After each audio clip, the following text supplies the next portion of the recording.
പ്രിയ ശ്രോതാക്കളെ, the story of the സയൻസിന്റെ 267 അധ്യായത്തിലേക്ക് ഏവർക്കും സ്വാഗതം. വിശുദ്ധ ഗിൽസിന് ശേഷം ഈ ആഴ്ച വിശുദ്ധ അഗ്രിക്കോളസിനെ കുറിച്ചാണ്.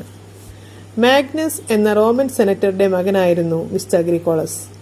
14-ാമത്തെ വയസ്സിൽ വിശുദ്ധ അഗ്രിക്കോളസ് സന്യാസാശ്രമത്തിൽ ചേർന്ന് ഭക്തിമാർഗത്തിലും ജ്ഞാനമാർഗത്തിലും അസാമാന്യ അറിവ് സമ്പാദിച്ചു കൊടുത്തു.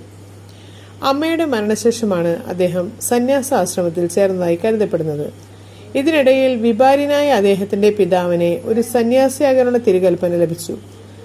16 വർഷങ്ങൾക്ക് ശേഷം മാഗ്നസ് അവിഗ്നോയിലെ ബിഷപ്പായി വാഴിക്കപ്പെട്ടു.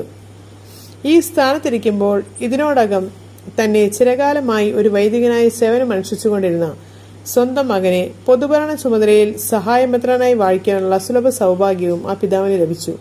10 വർഷങ്ങൾക്ക് ശേഷം പിതാവിന്റെ പിൻഗാമിയായി ഉയർത്തപ്പെട്ട വിശുദ്ധ അഗ്രിക്കോളസ് സുവിശേഷ പ്രഘോഷണത്തിലും സാധുജന സംരക്ഷണത്തിലും പ്രസിദ്ധനായി തീർന്നു. വിശുദ്ധന്മാരായ ജോർജ്, എസേഷ്യസ്, അന്ത്യോക്യയിലെ മാർഗ്രറ്റ് എന്നിവരെ പോലെ ഒരു വ്യാളിയോടൊപ്പം അദ്ദേഹത്തെ ചിത്രീകരിക്കുന്നു. പിശാചിനെതിരെ പടവെട്ടിയതുകൊണ്ടാണ് ഈ പോരാട്ടത്തിൽ ഇദ്ദേഹം വിജയിച്ചത്. ബലഹീനമായ സ്വന്തം മാനുഷിക ഇച്ഛാശക്തി കൊണ്ടല്ല ഈ പോരാട്ടത്തിൽ അദ്ദേഹം വിജയിച്ചത്, മറിച്ച് ലോകരക്ഷകനായ ക്രിസ്തുവിന്റെ കുരിശുരൂപവും പ്രാർത്ഥനയും ഉപവാസവും അചഞ്ചലമായ വിശ്വാസവുമായിരുന്ന പടച്ചട്ടയുടെ സംരക്ഷണത്തിലാണ്. അവിഗ്നോയിലെ ബിഷപ്പ് എന്ന നിലയിൽ വിശുദ്ധ അഗ്രിക്കോളസ് തന്റെ ആടുകൾക്ക് വേണ്ടി കഠിനാധ്വാനം ചെയ്തു.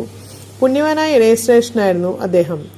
1647 വിശുദ്ധ അഗ്രിക്കോളസ് അവിഗ്നോസിന്റെ മധ്യസ്ഥനായി പ്രഖ്യാപിക്കപ്പെട്ടു. ഇനി നമുക്ക് ഇന്നത്തെ ചിന്താവിഷയം എന്താണെന്ന് ശ്രദ്ധിക്കാം.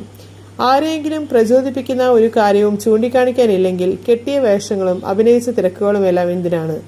നേടിയതൊന്നും നേട്ടമായിരുന്നില്ലെന്ന് തിരിച്ചറിയുന്നത് അവസാന ശ്വാസം എടുക്കുമ്പോഴാകരുത്, പിന്നെ തിരുത്താനാകില്ല. വല്ലപ്പോഴും എന്തെങ്കിലും ബോധിവൃക്ഷ തണലിലിരിക്കണം.